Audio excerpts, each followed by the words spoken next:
Hello guys, welcome to back मोडचं. आज आपल्याला बिग बॉसच्या घरामधून वर्षाताई इव्हिक्टेड झालेली कन्फर्म दिसणार, कारण की वर्षाताईचं इव्हिक्शन झालेलं आहे आणि बिग बॉसनं डायरेक्टली आपल्या वर्षाताईला घराबाहेरून काढून टाकला. ही बातमी कन्फर्म आहे, 100% शुअर लिहून घ्या.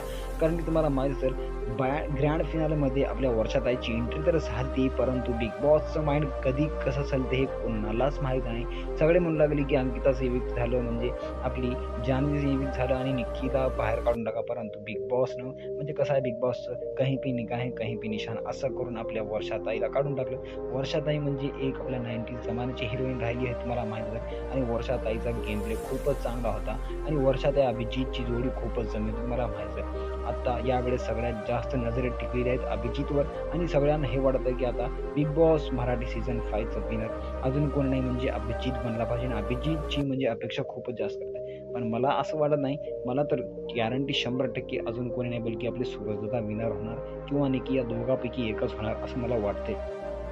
आणि सगळे कोणी कमेंट करत आहेत की अभिजितला सोडून कोणी पण म्हणजे बिग बॉसचा विनर व्हायला पाहिजे, परंतु अभिजित असं नाही. आता शॉकिंग इव्हिक्शन आहे. जे वर्षाताईचे जेवढे फॅन होते त्यांना खूपच मोठा झटका बसेल, कारण की वर्षाताई गेली घराच्या बाहेर. आता बघूया जेवढे कंटेस्टंट आता उरले आहेत घरामध्ये, त्यांच्यापैकून अजून कोण घराबाहेर आपल्याला जाताना बघायला भेटेल. ते आज संध्याकाळी, आज रात्रीच्या एपिसोडमध्ये आपल्याला बघायला भेटेल. भेटूया पुढच्या व्हिडिओमध्ये.